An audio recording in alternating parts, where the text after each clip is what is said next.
Estamos live streaming. Eu acho que está fluindo tudo bem.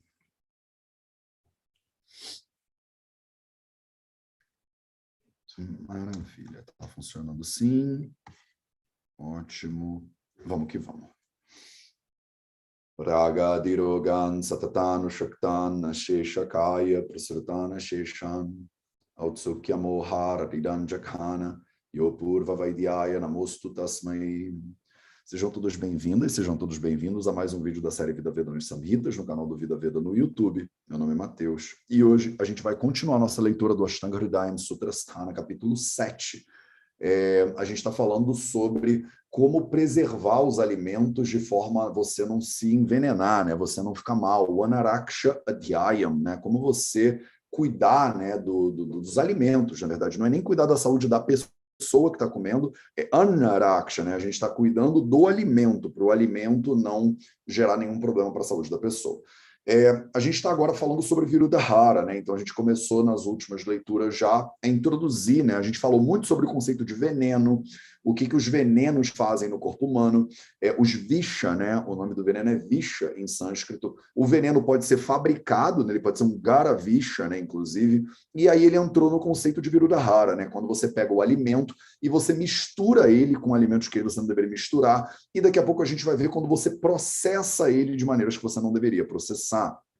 Esse alimento, ele é chamado de Viruddha, né? Viruddha porque ele faz ruddha, ele bloqueia, ele interrompe o fluxo natural, né, da tua fisiologia, ele bagunça com o seu corpo de maneiras horrorosas, né? E os Samhitas, né, o Ashtanga Hridayam ecoando aqui o Charaka Samhita, mas todos os Samhitas concordam com esse negócio, ele fala, né, o Viruddha, ele é como se fosse um Garavisha, ele é como se fosse um veneno que você fabricou, né, ou por inconsciência, ou por vontade, né? Você fez aquilo ali para bagunçar com a vida de um ser humano, né? Então, a gente até viu sobre a personalidade do envenenador, né? O que acontece quando a pessoa envenena outra pessoa. E aí a gente está aqui agora no shloka número 33, então ele vai continuar, né, fazendo a listinha que ele começou na nossa leitura da semana passada. Deixa eu ver se eu botei aqui. Botei, tá aqui as traduções, inclusive, que a gente não vai precisar, né? Porque a gente traduz isso aqui na hora. Isso aqui é a galera do Vida Veda nos Samhitas, entendeu? Isso aqui não é a galera que precisa de tradução. Isso aqui é a galera que está fluente no sânscrito, sabe? Gramáticas, samasta, pada, não sei mais o que. Vocês não precisam de nada disso. Então, deixa eu tirar essa tradução daqui. Maravilha. Pronto. E aí a gente manda brasa. 33. Legal. Então a gente vai ler, né, nesse momento do shloka número 33 até o shloka número 36, tá? Para a gente continuar vendo o que mais que você não deveria misturar na sua vida. Então, shloka 36 ao 33, eles dizem o seguinte, vou marcar o shlokinho que eu estou lendo na tela para vocês poderem acompanhar. Varaham Shvavidhanadya Dagna Proshata Kukutau Amamasani Pittena Masha Supena Mulakam Vishakutsumba Shakena Visaisaha Viruddhakam Masha Supagudakshira Dadyajair Lakuchampalam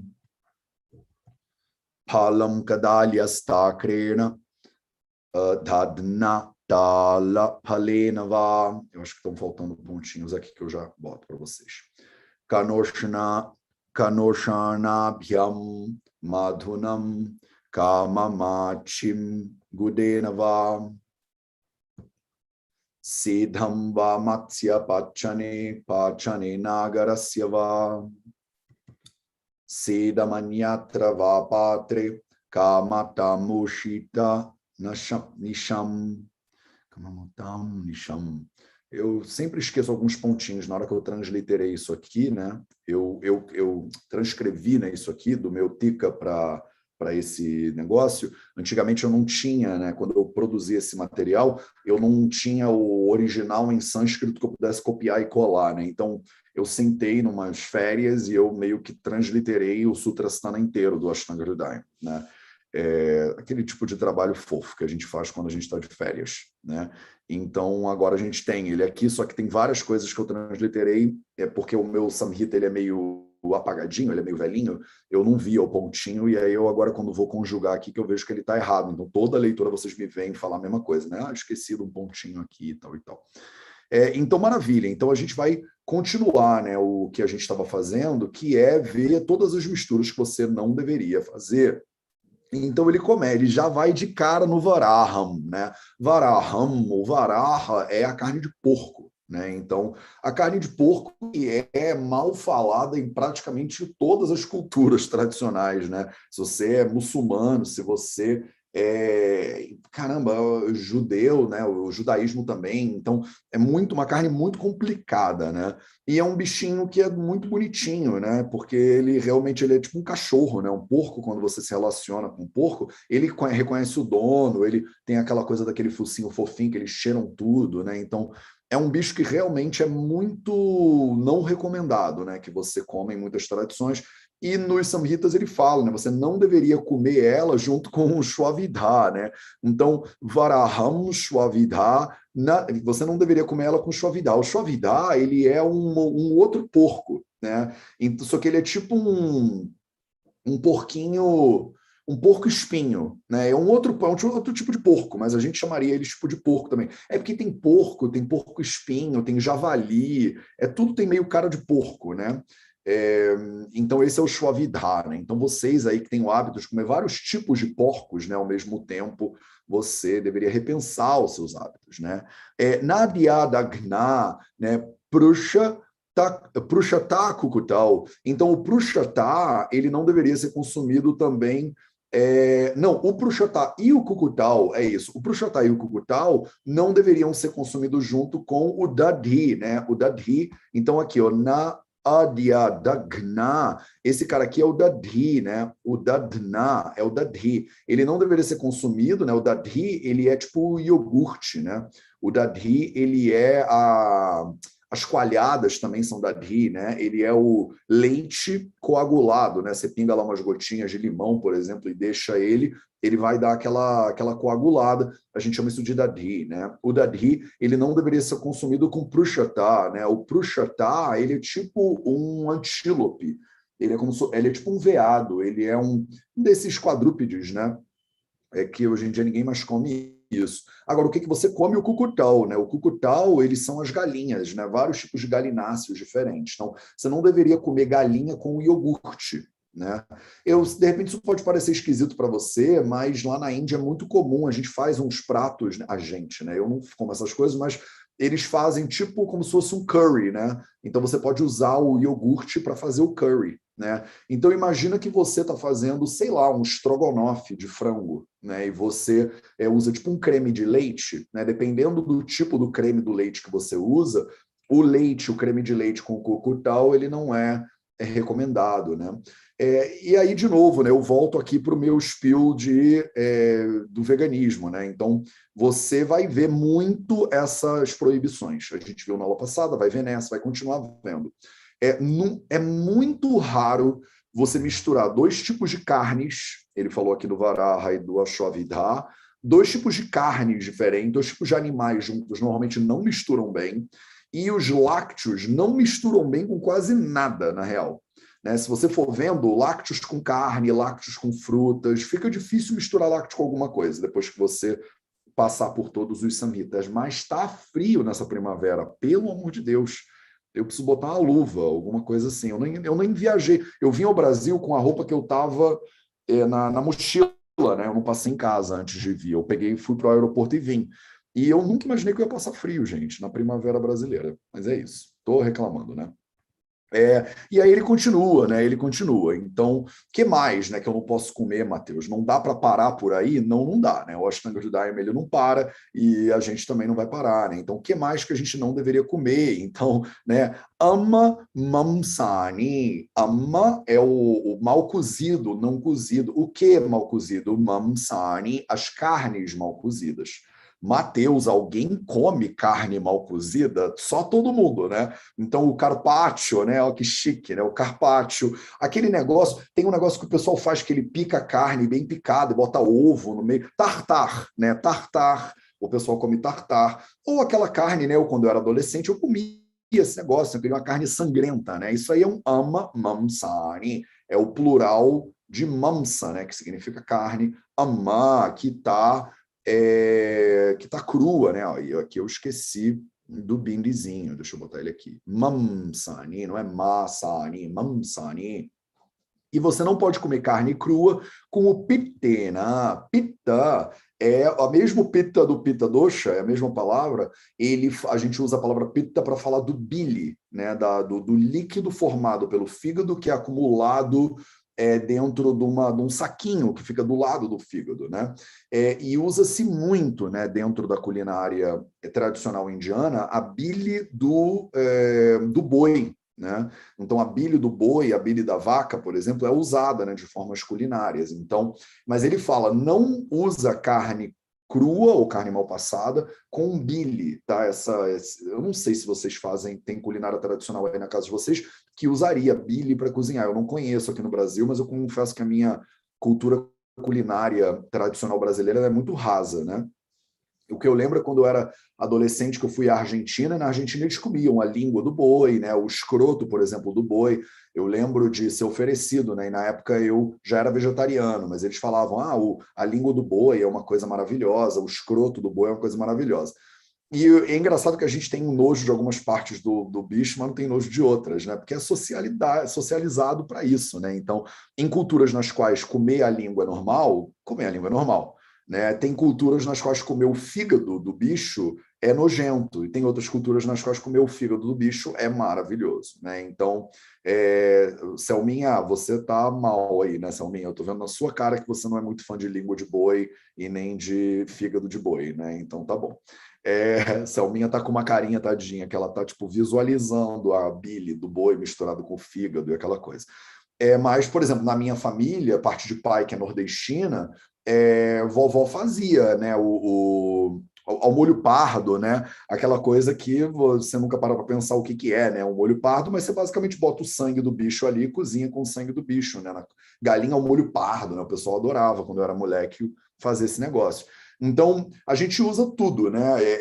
Na Argentina, inclusive, eles falavam, né, que da vaca só não se aproveita o mugido, né? O resto todo da vaca eles aproveitavam para alguma coisa.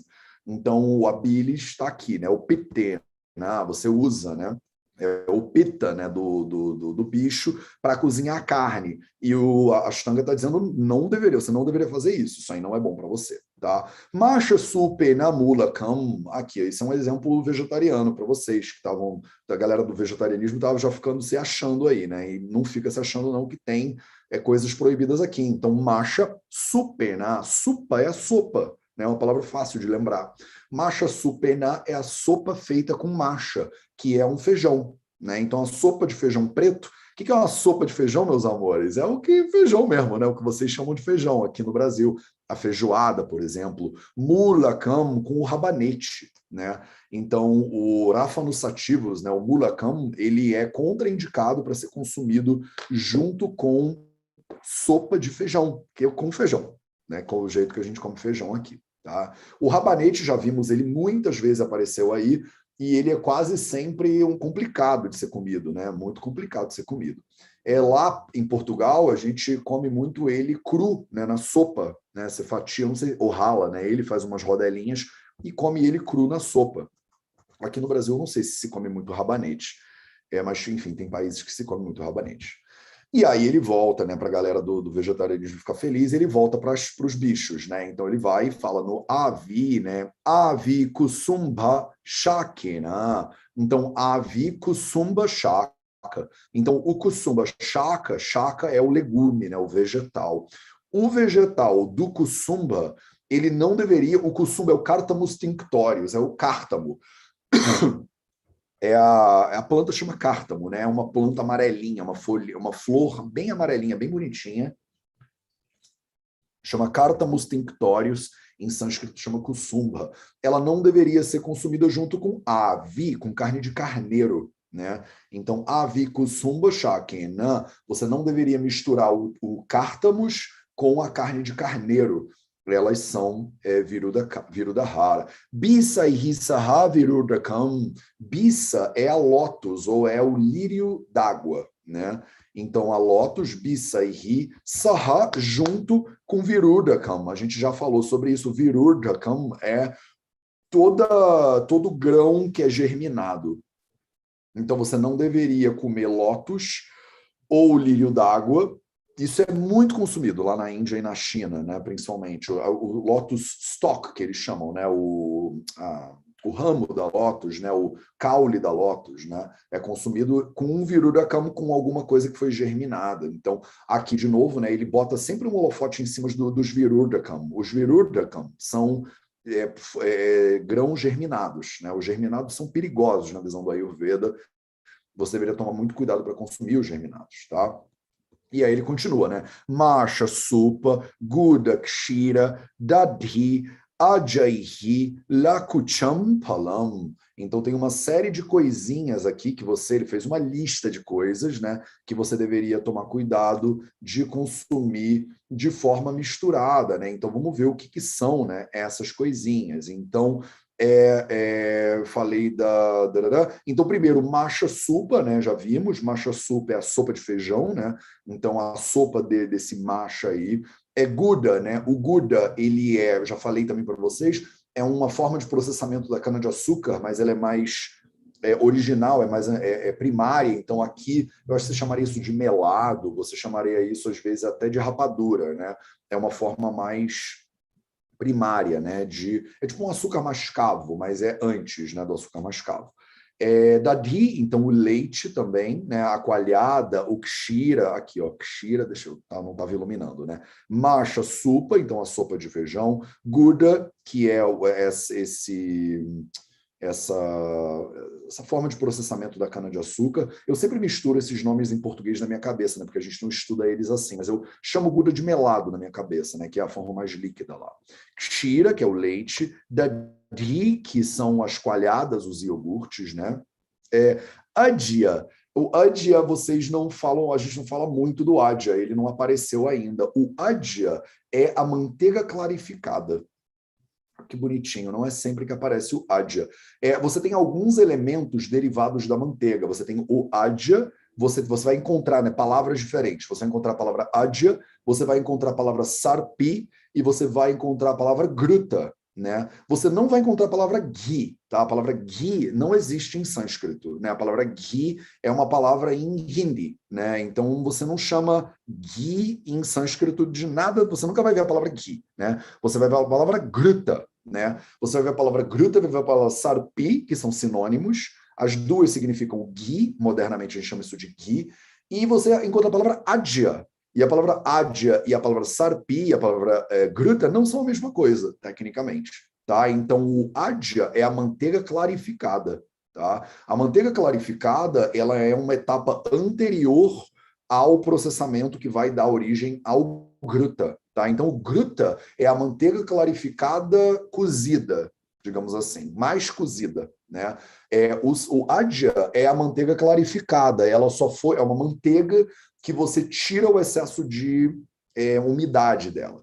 Tem muita gente que diz que isso tudo aqui é a mesma coisa, tá? E tem uma galera que diz que elas são diferentes, né? Tem gente que fala que o gruta, né, e o sarpi, ele você pega a manteiga, né, o navana, né, aí você pega ela e cozinha e tira a umidade dela, ela vira adya, ela vira manteiga clarificada, que é o que a gente usa aqui no Nordeste brasileiro, por exemplo, a manteiga de garrafa, né, é esse negócio. Eu estou sendo um pouquinho mais técnico do que a gente foi, né, no capítulo de líquidos, porque lá eles não fizeram essa diferença, né, eu não precisei falar disso. Então, o adya é a primeira etapa do processamento da manteiga, você tira o excesso de umidade dela, ela fica aquela manteiga mais líquida, né, clarificada, que a gente chama comumente. Você continua cozinhando ela fica mais douradinha, ela fica mais robusta, ela fica mais encorpada, em inglês a gente fala que ela fica mais nutty, ela fica com um sabor e um odor mais de nozes, né, de castanha, alguma coisa assim. Então isso a gente chama de gruta, né, ou de sarpi, né, mas a maioria das pessoas não faz essa diferenciação, e ele aqui ele parece para mim que ele está falando do adja, que é a manteiga clarificada, é uma etapa anterior. Mas eu não vou brigar com você se você falar, Matheus, o ghee poderia entrar aqui? Eu poderia. Porque ele bota os lácteos, né? Kshira, dadi, adja. Tipo assim, tudo que tem lácteo está aqui no meio e ele vai dar problema. Ele vai dar problema principalmente se você misturar isso tudo aí com o quê? Se você misturar isso aí com a fruta da lakucha, né? Palam significa fruta, lakucham. Então, a lakucha é uma fruta que chama lakucha mesmo, lá na Índia. É uma fruta amarela, né? Bem amarelinha, que você encontra ela na Índia mesmo com o nome lakucha, né? Então, não tem nem muito como traduzir esse negócio, né?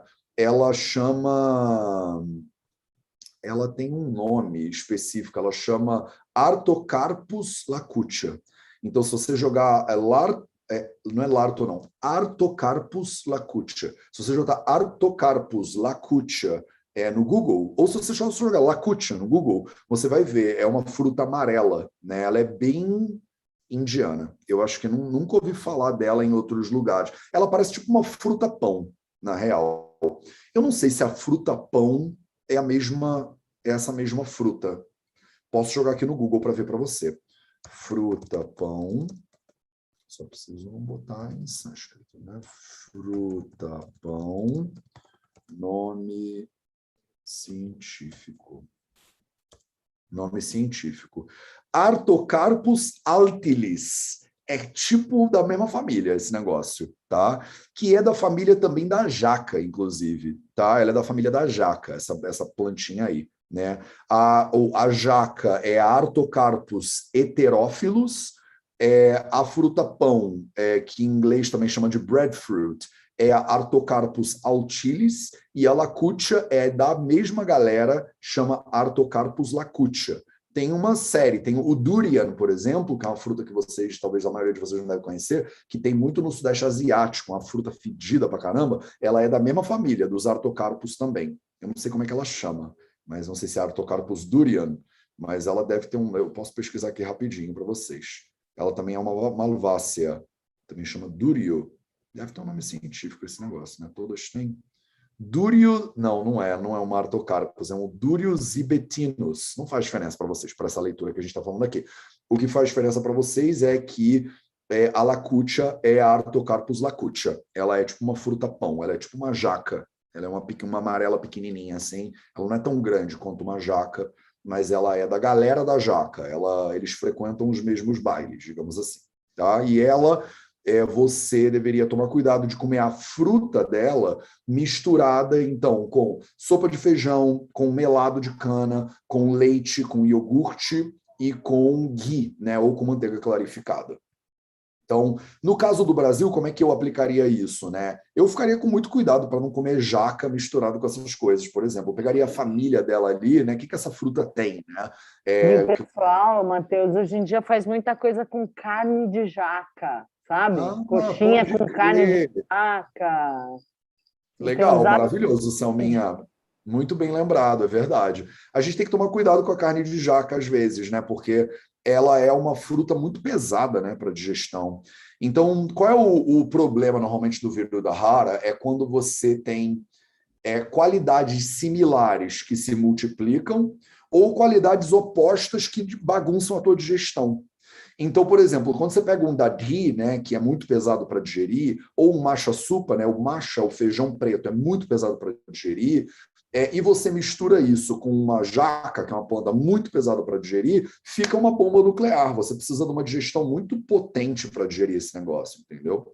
Então, basicamente, o que vocês vão ver no Viruddhara, muitas vezes, é que o alimento que já tinha uma característica delicada para a digestão, ele é piorado, digamos assim, pela mistura com outro alimento que tem uma característica muito pesada. Duas carnes de porco, que são muito pesadas para digerir, você come elas juntas, aí esquece, você não vai conseguir digerir aquele troço. O que acontece muito também é quando víria é contrário. Então, um alimento que é quente de víria é um alimento que é frio de víria. E aí, o que é interessante nisso, isso não fica explícito o porquê disso, né? Eles não ensinam, eles não dizem o que acontece. Mas quando você pega um alimento que é quente, um alimento que é frio, e mistura eles na mesma quantidade, parece que o corpo não entende o que tem que fazer com aquilo.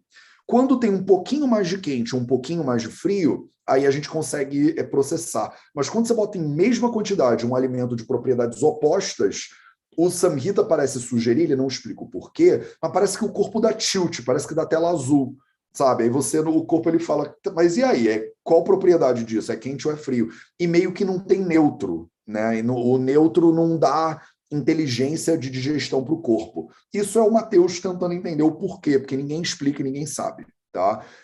Dentro da faculdade de medicina, o que o professor fala é isso. É tipo, olha, são características opostas, então elas brigam no processo de digestão. Então, a gente não sabe exatamente o que acontece, mas parece que dá tilt nos doshas, alguma coisa acontece ali, o Agni não consegue processar esse troço direito, ele fica meio incógnito. Não é o caso aqui, tá? A minha leitura dessa proibição que ele está falando aqui na segunda metade do Shloka 34 é simplesmente uma proibição por uma comida muito pesada misturando com outra comida muito pesada. Então, você comer uma feijoada, você pega feijão preto e mistura com um bando de carne diferente, é tudo pesado. Ninguém acha que feijoada é leve para digerir, né? Tanto que a gente tem essa cultura inteira de que você come uma feijoada, depois você vai dar uma jiboiada durante o dia. Aí as pessoas que não entendem de Ayurveda fazem a pior coisa do mundo, que é você come uma feijoada e depois tira um cochilo, né? Você faz diva swapna com feijoada na barriga, né? Aí esquece, não tem como, né? São alimentos muito pesados. Agora, dentro de um contexto, por exemplo, no qual você não tem nada para comer, no qual você tem uma escassez alimentar absoluta, numa cultura de senzala, por exemplo, você fazer um alimento que é todo muito pesado pode ser o diferencial da tua sobrevivência. Então, você pegar um alimento que é uma mistura de tudo que tem de mais pesado no mundo, pode ser inteligente para você sobreviver num sistema de escassez alimentar absoluta. Né? Você não ia comer uma salada de rúcula, né? Você ia botar tudo que tem de pesado ali no meio e manda brasa. E aí depois você chupa uma laranja para ver se a laranja ajuda a digerir. Não vai ajudar, né? Vai ser pesado mesmo, não tem jeito. Tá?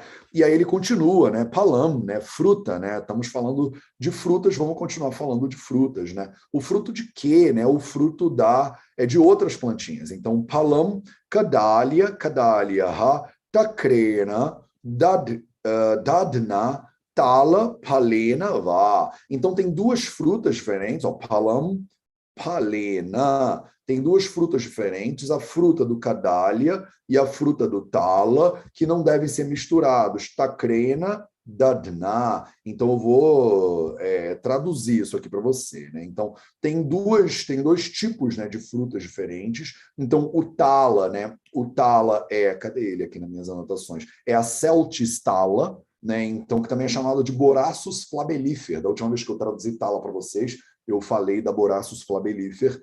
Ela também é chamada de Celtis Tala. É uma plantinha dessas aí, tá? A Celtis Tala, então, a tala, né, não pode ser misturada com o dadhi, né, por exemplo. Né? Então, você não deveria misturar a tala com o dadhi. Né? Cadê? Aí ele continua também, né? Ele vai fazer uma lista de um monte de outras coisas, né, que você não deveria misturar. Deixa eu pegar aqui, eu estou com 16 mil abas abertas.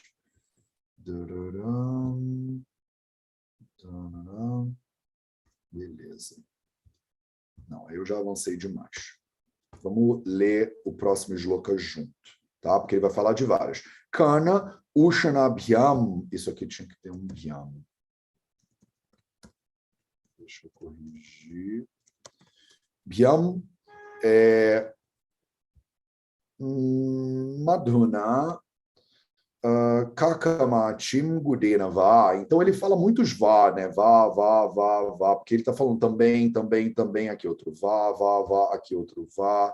Então ele fala, o vá é tipo, e nem isso, né? E nem aquilo, isso aqui também não pode, aquilo ali também não faz, e tal e tal. Então ele vai falando de várias frutas, né? Em misturas diferentes, né? O kana, que são grãos, né? A palavra kana significa, é até uma medida de quantidade, né? Que a gente fala um grão, né? Ushana são as pipers, né? Tanto a piper nigrum quanto a piper longum, né? Que é a pimenta preta, né? A pimenta preta, a pimenta do reino, que às vezes chamam isso, né? O nome científico dela é Piper nigrum, né? E a Piper longum, que é um tipo de pimenta também, mas ela é como se tivesse uma... A gente mostrou na época, até o Rick mostrou, né, que ele tinha um monte na casa e tal. Então, grãos, né? Aí aqui não fica claro se é um grão da pimenta, não parece por causa do pyam, né? O pyam parece sugerir que são duas coisas, né? Ele é um dwitya, né? É um dvivachana, né? Então, parece que são grãos, algum tipo de grão, junto com a pimenta, né? Essa pimenta pretinha, né? Maduna, então o madu, né? O mel, que tem esse... o sabor meio que adstringente junto com o doce. O cacamate, né? O cacamate, que é uma outra planta também. Gudena, de novo Guda aí, né? Que é o melado, né, da cana, ou a rapadura, né? Essas palavras sempre fogem na minha cabeça. Elas vêm e depois elas vão embora de novo. Ato contínuo, né? Cadê minhas anotações? Pronto. O cacamate é o Solanum nigrum, né? O Solanum violáceum também, né? Que ele é uma... Ele tem umas frutinhas, né? Ela é uma solanácea conhecida também. Você não deveria misturar... Ah, não, o cacamate ele já está falando de outra coisa. Então, eu acho que já está mudando aqui o negócio. O que você não deveria... Não, mas ele bota o cacamate com gura também. Aí depois ele mistura o cacamate com... Então, quer dizer, você não deveria misturar essas coisas todas aqui, né? Com o madu, por exemplo, com o mel, né? O cacamate, por exemplo, você não deveria misturar ele com com o guda, né? Com o melado. Então tem uma série de recomendações aqui de misturas de leite com melado, por exemplo, de cana, misturado, ele falou lá do dadhi, né? Também do iogurte, né? Da coalhada. Desculpa, gente, mas eu traduzo tipo 3 coisas ao mesmo tempo na minha cabeça, às vezes dá pane, né? Às vezes o ushana também, né, a pimenta do reino, misturada, pimenta preta, né, misturada com o mel, né, você não deveria fazer. O cacamate, então, o Solanum violaceum, misturado com o melado. Então, ele dá uma lista de várias coisinhas assim que você deveria tomar cuidado, né? O que eu acho que vale a pena você tirar disso aqui, né? Vale a pena você tirar que tem alguns elementos aí, por exemplo, substâncias, temperos são muito picantes, né? Como o ushana, né? A palavra ushana significa quente, literalmente, né? Então, os alimentos que são muito picantes, os temperos são muito picantes. O mel, né? O madhu, principalmente, né? Que é o mel que ele é meio doce com astringente, né? E os lácteos, esses 3, eles têm potenciais e vírias muito diferentes. Quando você mistura eles na mesma coisa, um mel junto com o dadhi, né? E aí alguém vai levantar a mão e vai falar, mas Mateus, e aquele shake, né, que tem na Índia, sempre bota um mel no meio, então é complicado, né? Apesar de que o dadhi em si, né, o iogurte por conta própria, você deveria usar, né, kshaudra, por exemplo, para comer ele. Então, na recomendação que a gente viu lá no capítulo 5, ele falou sobre isso. Você não deveria comer o mel se você não misturar ele com lentilha, né, com mung dal, se você não misturar ele com um pouquinho de mel, por exemplo. Mas aqui, as misturas estão ficando mais complicadas um pouquinho. Então, ele está misturando o mel com, por exemplo, a pimenta preta. Aí ele já fala, essa mistura aí já fica um pouquinho complicada, né?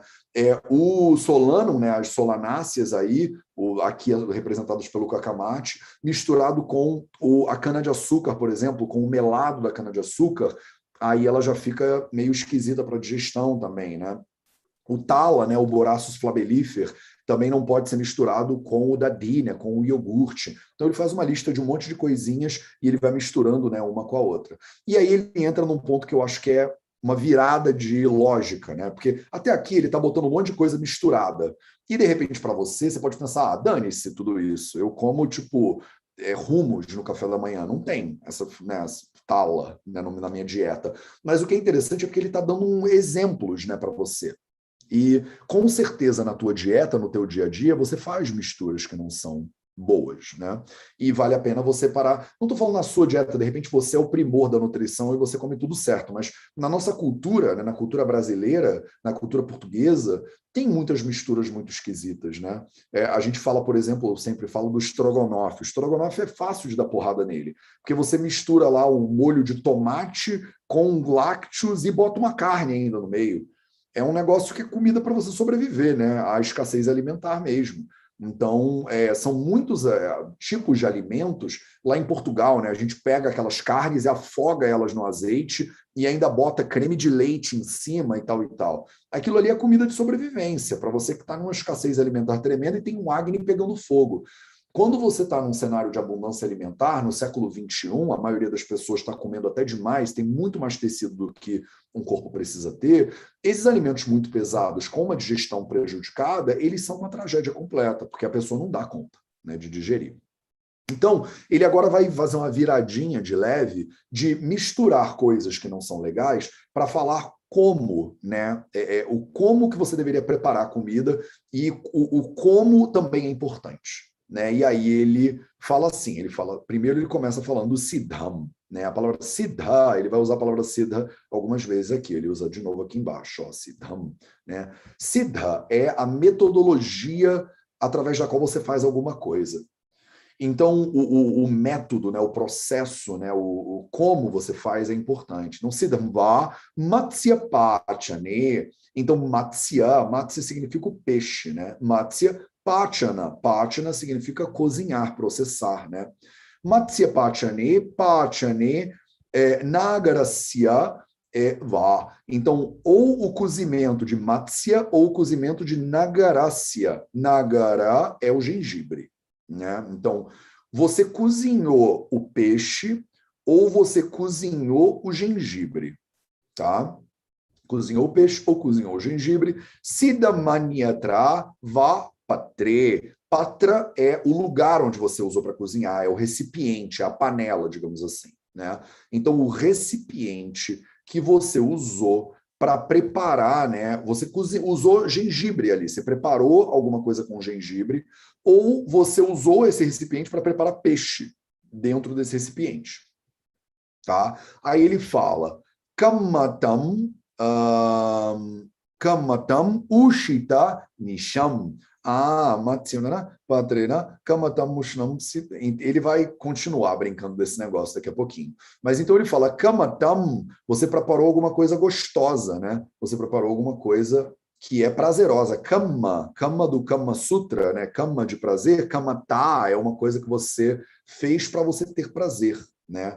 Kamatam, alguma coisa que você fez para ter prazer. O shita significa que você usou, né? Você usou para preparar alguma coisa, um patra, um recipiente, para você fazer uma comidinha que você gosta, né? Digamos assim. Então, você usou um recipiente para deixar a comida gostosa, né? Ou nisham, ou você deixou a comida naquele recipiente durante a noite inteira.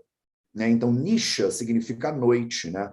Você guardou alguma coisa durante a noite toda, você preparou alguma coisa nesse recipiente. Eu vou traduzir isso para vocês, tá? Eu vou fechar a tradução, mas é porque são muitas palavras, né, misturadas aqui. Você usou um recipiente para preparar alguma coisa gostosa e você deixou aquilo ali a noite inteira e você cozinhou matsya ali dentro, cozinhou peixe ali dentro, cozinhou nagara, né, ali dentro. É isso que ele está falando. Siddham anyatra é de qualquer outra forma, né? Essa palavra anyatra, aqui, ó, anyatra, siddham anyatra, significa que você preparou de alguma outra maneira. Tá? O que ele está querendo te dizer, né, com isso aqui? Ele está ainda falando do Kakamati, né? Ele está falando do Kakamati, do Solanum violaceo. Né? Aqui eu colocaria as solanáceas de forma geral. Né? Então a berinjela é uma solanácea, a batata, por exemplo, inglesa, né, como a gente chama, uma solanácea, o tomate, por exemplo, uma solanácea, o bell pepper, que é o pimentão, é uma solanácea. Então, o Solanum nigrum ou Solanum violaceum, se vocês botarem ele no Kakamati no Google, você vai ver o que ele é, mas eu acho que no Brasil a gente não usa esse negócio. Tá? Então, o Kakamati, o Solanum, né, essa solanácea, preparada num recipiente, num patra, que foi usado para cozinhar peixe, ou foi usado para cozinhar o gengibre, de alguma maneira, ou usado, preparado de alguma maneira para deixar o cacamate mais agradável, mas num recipiente diferente até, ou guardado por uma noite inteira, ele é viruda rara.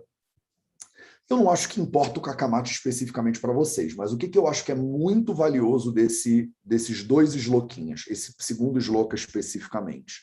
Ele está te dizendo que o tempo pode fazer um viruda rara.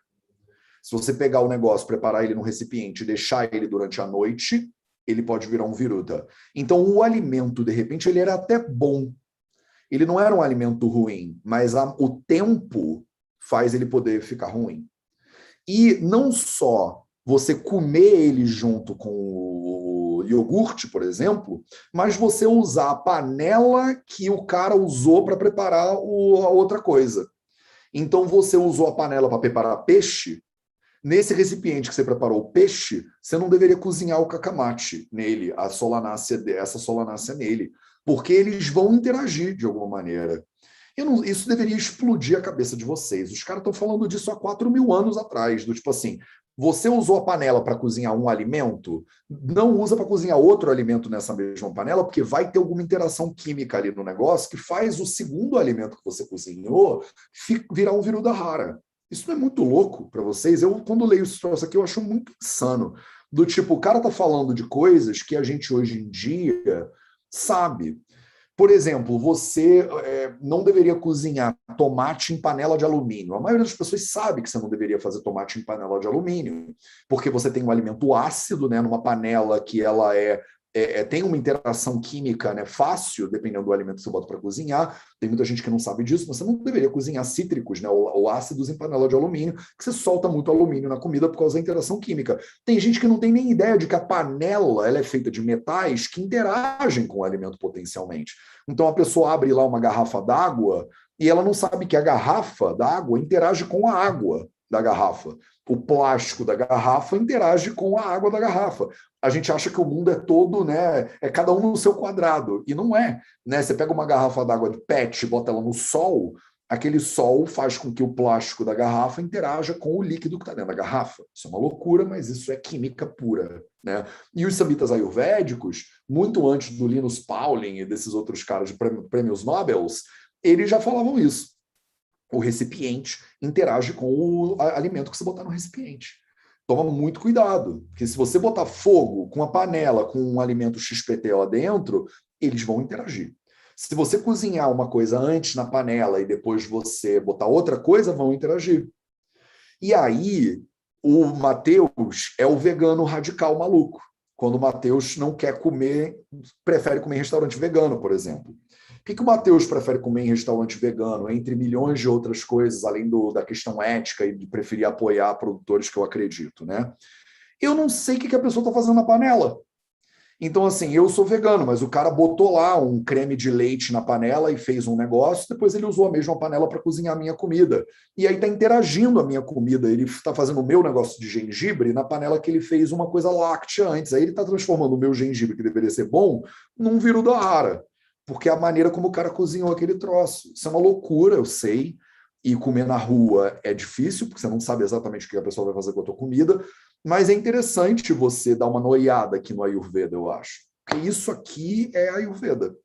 É o cara chegar num nível de complexidade que eu estou trazendo vocês para esse nível há 4 anos, né? De dizer, não é só, eu tenho enxaqueca, o que eu faço? Olha aqui, né? O nível de complexidade que o sujeito vai. Dependendo da solanácea que você cozinhar na panela, se você fez peixe antes na mesma panela, é viruda rara. Aí você fala, cara, acabou, então eu tenho que fazer minha própria comida, Matheus. Se você quiser seguir isso aqui redondo, você deveria saber tudo que está indo na tua comida, e não só o que está indo ali, mas como aquilo foi feito. E aí ele vai engrossar o caldo. Temos tempo? Temos. Então vamos em frente. Tá?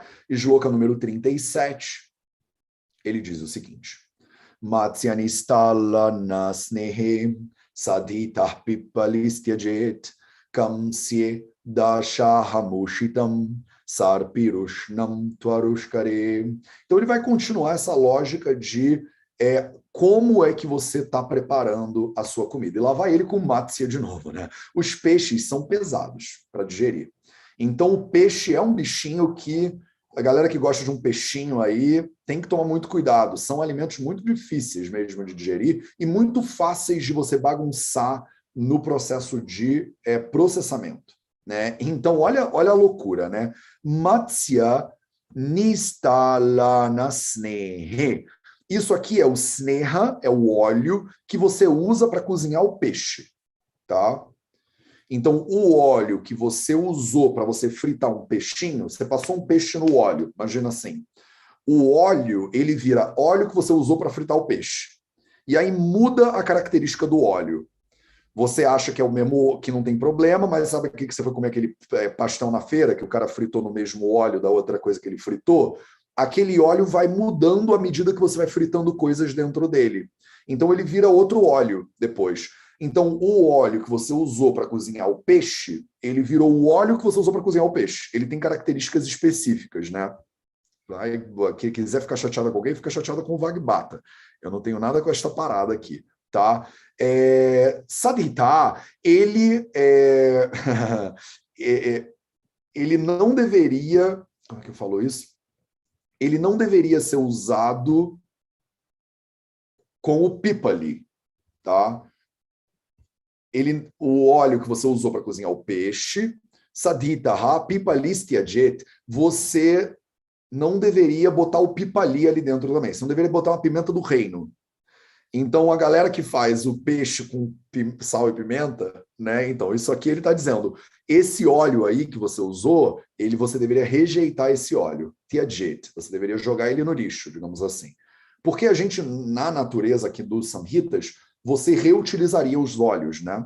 Então, no mundo de hoje, a gente faz a mesma coisa, né? Você não pega um óleo, usa ele e joga ele fora. Pega o óleo, usa ele e joga ele fora. Você pega o óleo, você usa e você reusa, né? Porque óleo é um troço muito difícil, né, de extrair da natureza. A gente usa pouco óleo e quando usa, reusa muitas vezes, né, tradicionalmente. Só que ele está dizendo, se você fez peixe nesse óleo e tinha pipali no óleo também, ele é tiajet. Você deveria jogar isso fora. Porque esse óleo aí deve ter virado uma bomba nuclear, né? Então, processou o pipali, a pimenta, né, negra, né, com o óleo de peixe.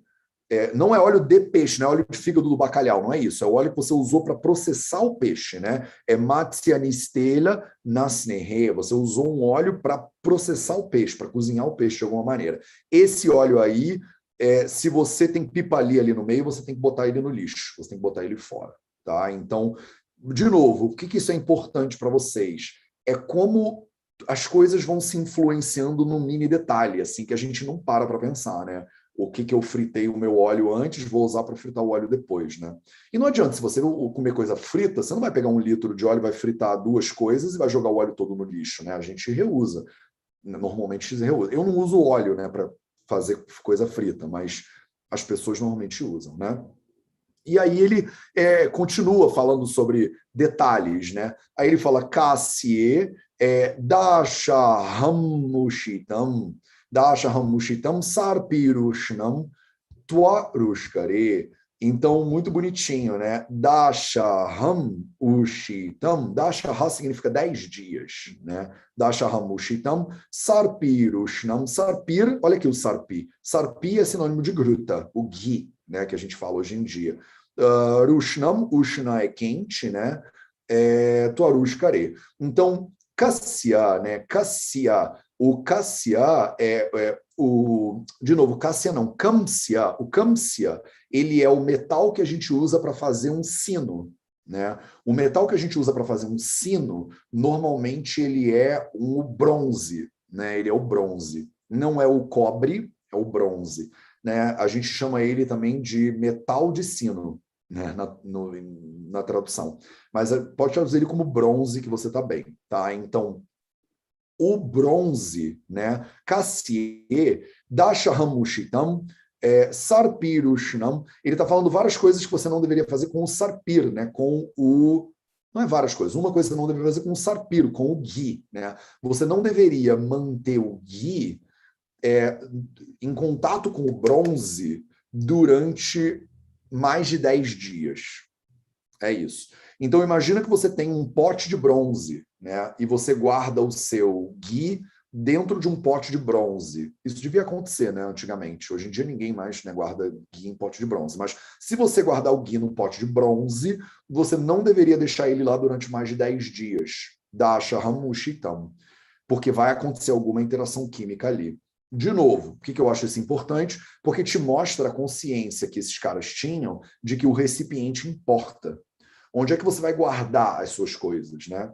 Hoje em dia, a minha recomendação mais genérica é pote de vidro, né? Eu pessoalmente, tudo que eu tenho em casa, eu boto pote de vidro, né? Por quê? Porque os metais, eles interagem, né? Os metais interagem. E o pessoal, a galera muito que acha que é muito ayurvedicona, adora a coisa da garrafa de cobre.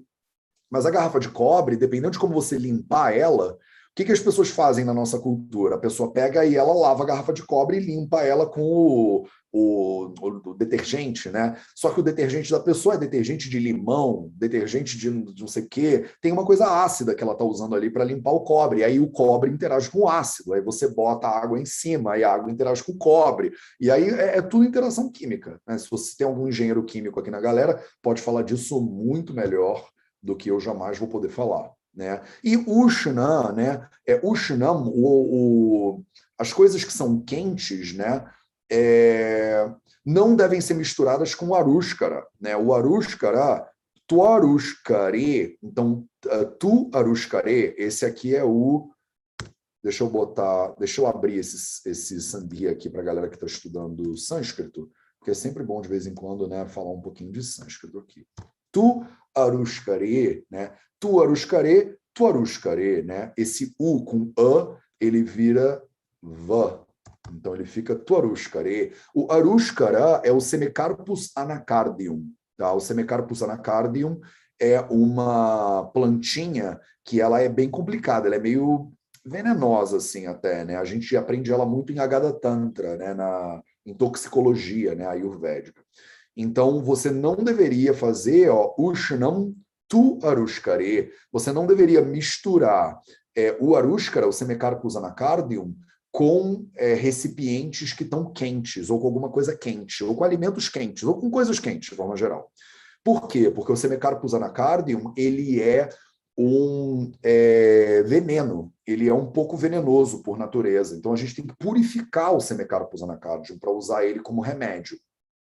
E ele, misturado com coisas quentes, ele vai ficar mais venenoso do que ele já era. Então, ele deu aqui 2 ideias para você, né? Primeiro, que você não deveria botar o sarpi dentro de um recipiente de bronze, de material de sino, durante mais do que 10 dias, e você não deveria deixar o Semecarpus anacardium em contato ou misturar ele com alimentos que são quentes ou com recipientes quentes ou com calor, né, de forma geral, né? E aí aqui entra, né, comida quente, bebida quente, recipiente quente, calor, né, de forma geral.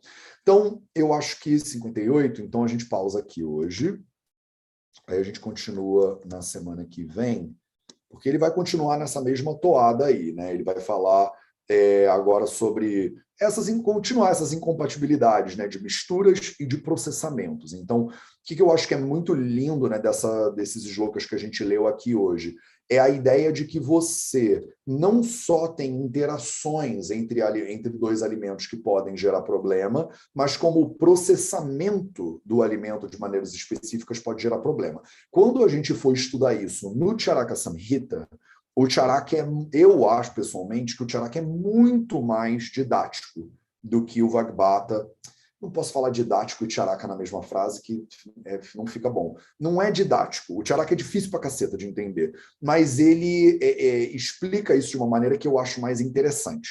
Então, se vocês estiverem com pressa, pega lá o Charaka do capítulo 25 do Sutrasthana adiante, e você vai ter uns 3, 4 capítulos de Virudhara. Não é de Virudhara, é de alimentação, né, de Ahara. E aí ele vai ter Virudhara lá no meio dele. Tá? A galera que fez... Eu dei um workshop há 3 anos atrás, que chamava Nutrição e Ayurveda, com a queridíssima Laura Pires. E eu falei um bocado sobre Virudhara nesse workshop. E eu dei uma palestra que foi perdida, na verdade. Eu dei uma palestra em Porto Alegre, na Escola de Ayurveda, em 2018 ou 2019, que chamava Alimentação de Acordo com Charaka Samhita. Né? E essa palestra, parte dela sumiu. Né? A gente perdeu o registro porque aquelas coisas da vida, né? Eu, na época, vou parar de dividir a tela para ver a carinha de vocês enquanto eu conto essa história, que não serve para nada, mas eu gosto de contar história.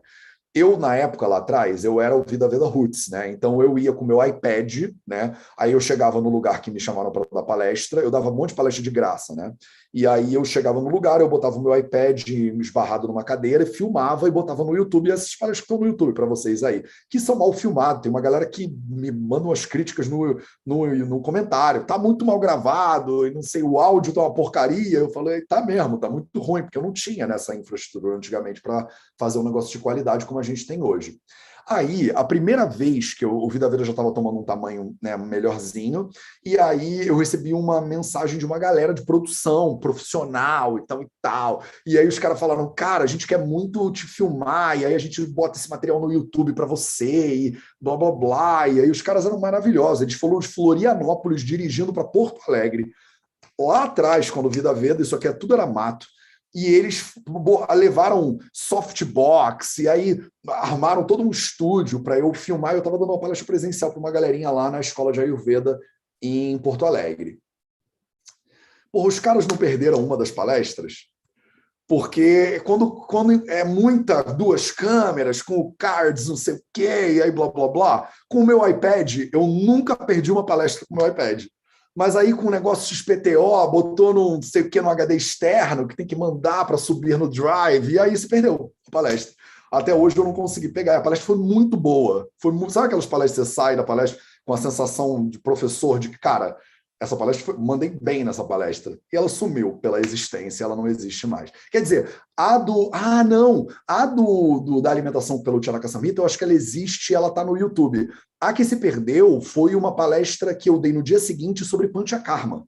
Foi que todo mundo me falava, fala sobre Panchakarma. Eu preparei uma palestra inteira sobre Panchakarma, Siddhistana do Charaka Samhita. Foi uma palestra, tipo, bem punk, assim, e ela sumiu. Ela não existe mais. Eu vou ter que dar essa palestra de novo numa próxima, porque agora tem mentoria em Nilai, agora a gente tá chique pra caramba, tem Zoom, né? Então a gente pode fazer essa palestra de novo, melhor ainda, numa próxima oportunidade.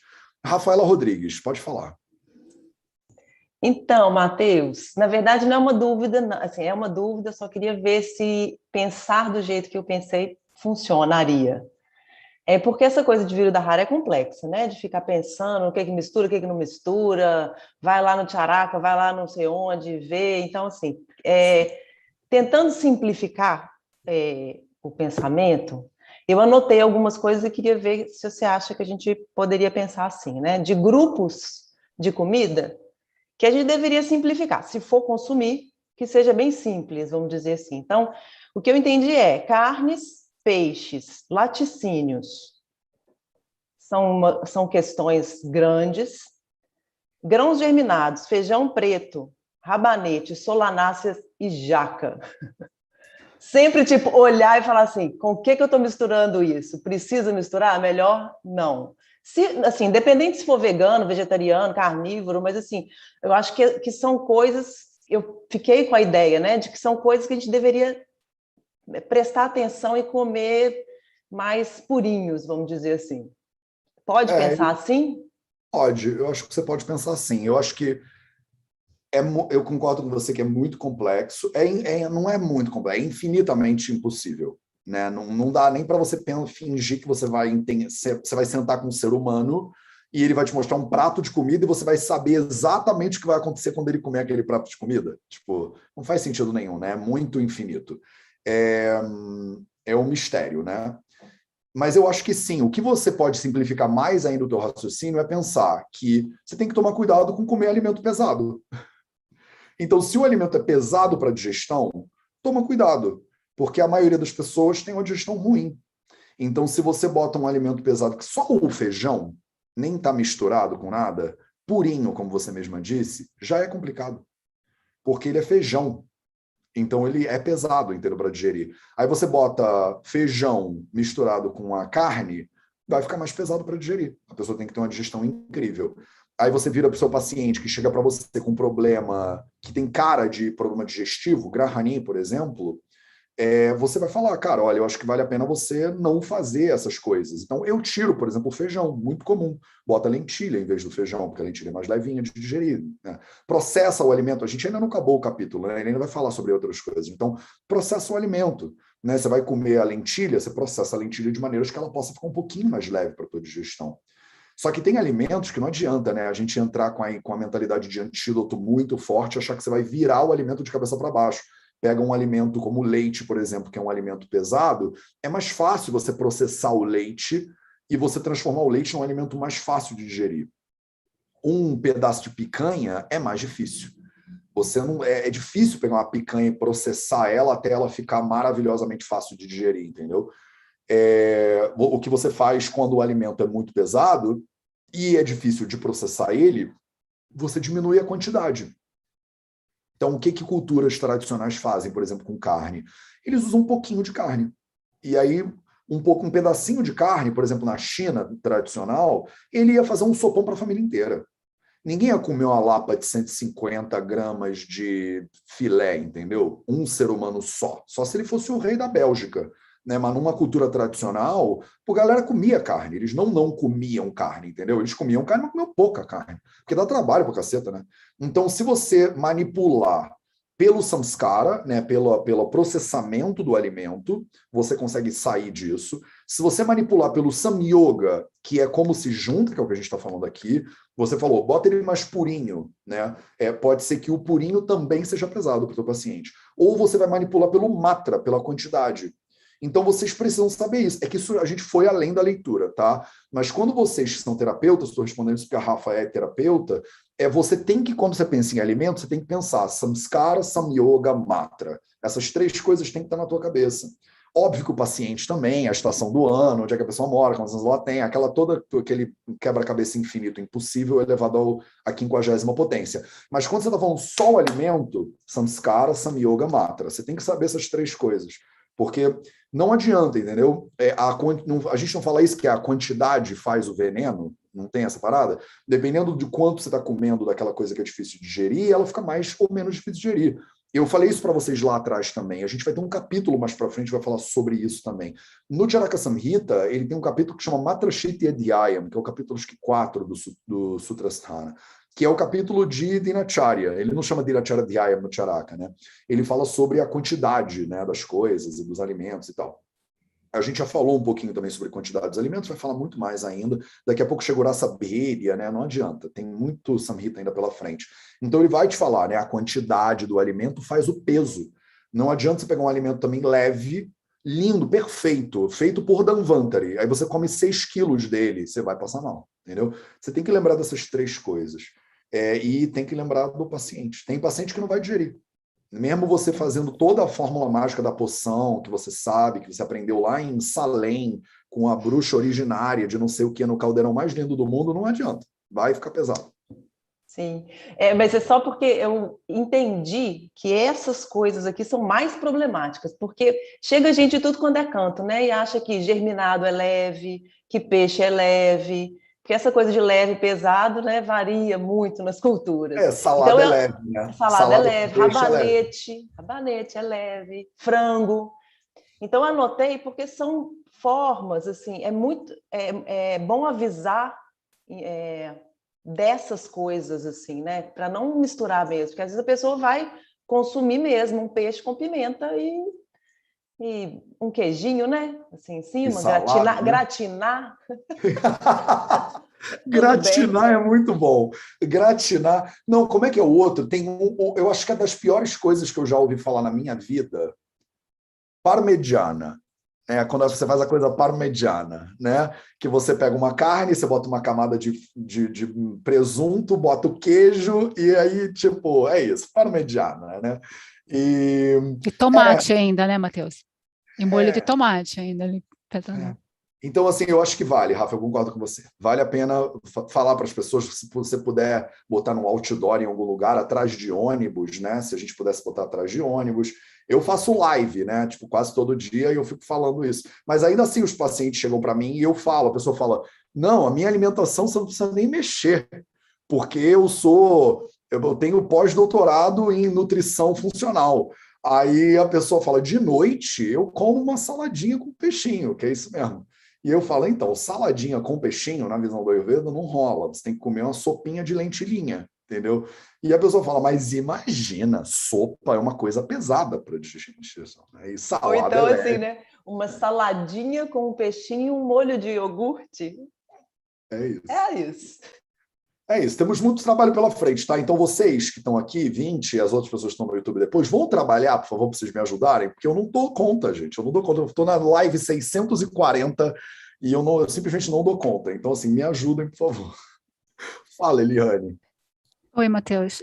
Eu queria te perguntar uma coisa, ou sugerir, não sei, essa questão do peixe, né, de ser considerado, é óbvio que eu não estou contestando isso, né, que é de região alagada, mas como é comum as pessoas falarem, né, que vão comer um peixe em vez de uma carne porque é mais leve.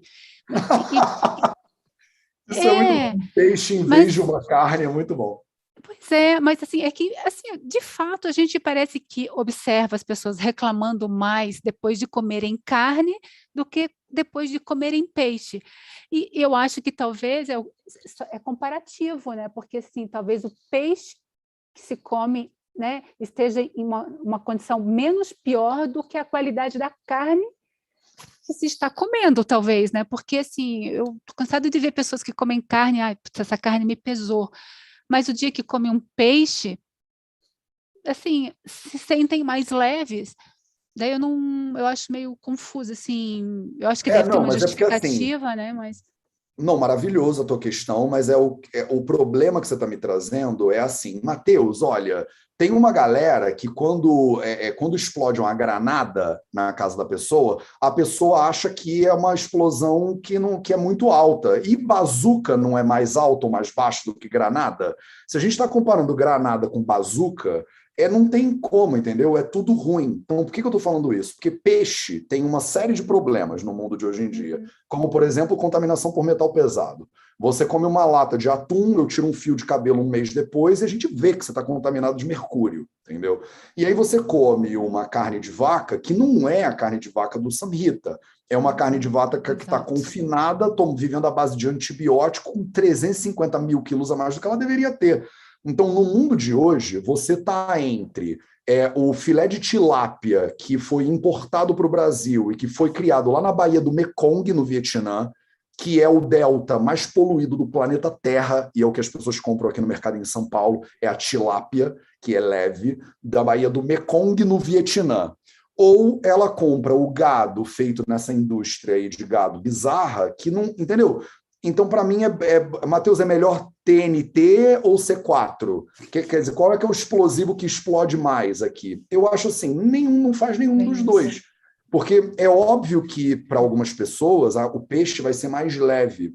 Porque a carne de uma vaca criada do jeito que ela é criada hoje, que ela nunca andou na vida dela, aí você pensa o seguinte, acabar do meu terrorismo vegano aqui, né? O que você tem que pensar é o seguinte, quanto menos o animal se mexe, mais pesado ele é para digerir, via de regra, tá? Então, se você pega uma vaca dessas de cativeiro, aí eu não sei como é que é o nome desse negócio, mas vamos chamar de cativeiro, né?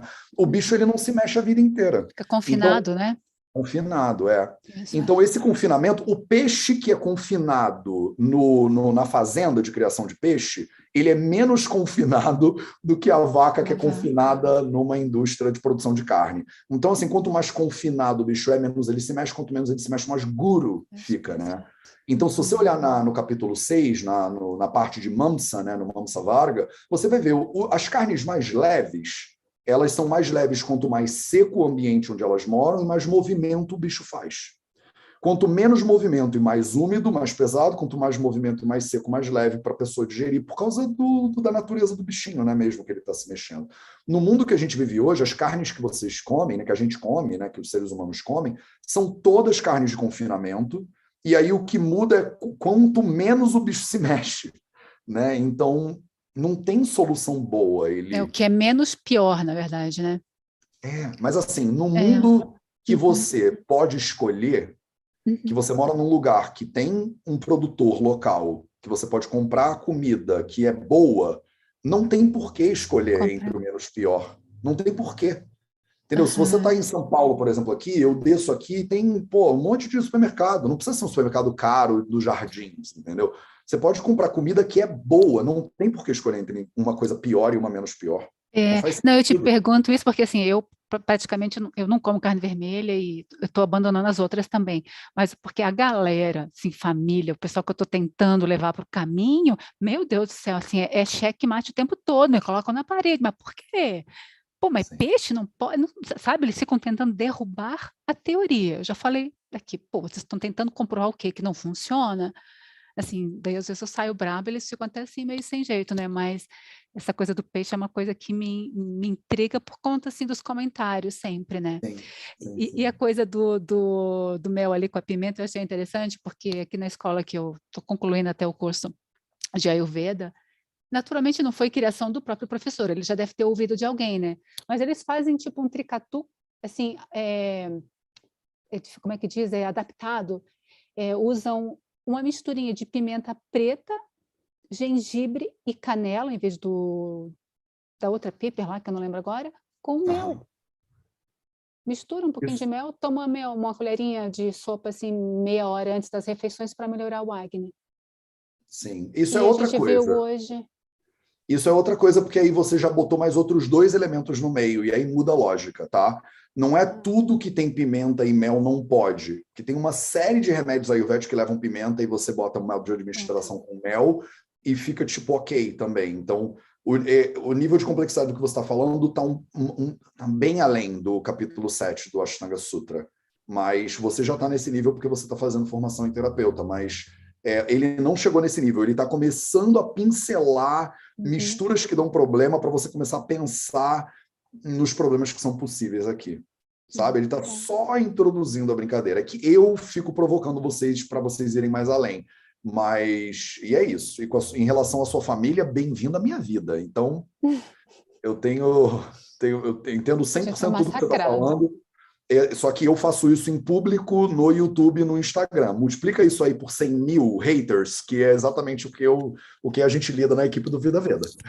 Vou te dizer, assim, não deveria estar falando isso, que às vezes eu fico até feliz quando alguém passa mal depois de comer um miojo com atum, que eu falei, não come, esse negócio A é incompatível, vingança. vai te fazer mal. Aí chega em casa, pô, Eliane, tem um chazinho aí que eu posso fazer? Porque eu tô mal aqui, tô passando mal, o que tu comeu? Eu falei, daí É ficam isso, me zoando, né? Mas você é a fúria de Shiva, faz parte faz da vida parte. também. Então tá bom, obrigada, Matheus. Obrigado. Fala, Tati, para encerrar com chave de ouro esse nosso. Isso aqui tá virando a mentoria Nilay, hein? Não é para ser mentoria, não, gente. Isso aqui é para a gente ler o Samhita e acabou. Matheus, fiquei na dúvida em relação a esses alimentos que você falou de víria quente e de víria frio nas mesmas quantidades. Tem alguma proporção também ou seria exatamente na mesma quantidade? Porque eu acho que deve ser bem difícil você montar um prato com vírias na mesma quantidade. Teria que ter mesmo esse tipo de preocupação e seria só o víria? Não. Ou também a temperatura, por exemplo? Se eu tiro um tomate da geladeira, já fico ele mais friozinho, também é ruim ou não? Legal, obrigado, Tati. O víria não tem a ver com a temperatura, né? Então, Sim. você pode comer uma comida fria que está quente e uma comida quente que está fria, de temperatura, né? Ele vai dar alguns exemplos. Eu acho quase impossível você fazer um prato de comida que dê uma crise de vírias. O que ele vai falar para você é misturar em iguais quantidades, sei lá, ghee e mel, ou então água e ghee, ou então não sei o quê. São dois alimentos que, se você botar exatamente na mesma proporção, 100 ml de um e 100 ml de outro, aquilo ali pode dar problema. Assim, eu nunca vi, a pessoa tem que ter uma métrica muito precisa para fazer isso, entendeu?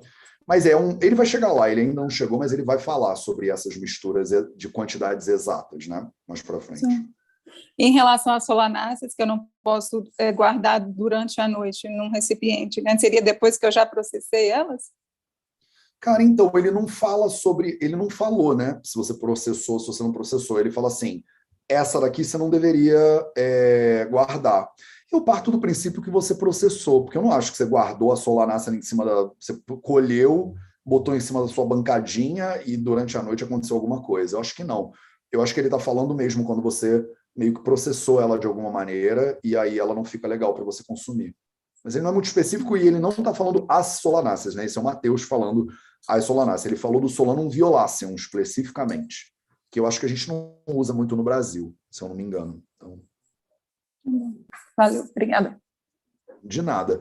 Então é isso, meus amores. A gente vê de novo na quarta-feira da semana que vem. A gente vai continuar lendo isso aí. Ainda tem muito Virudhara pela frente. Um beijo para vocês e até a próxima.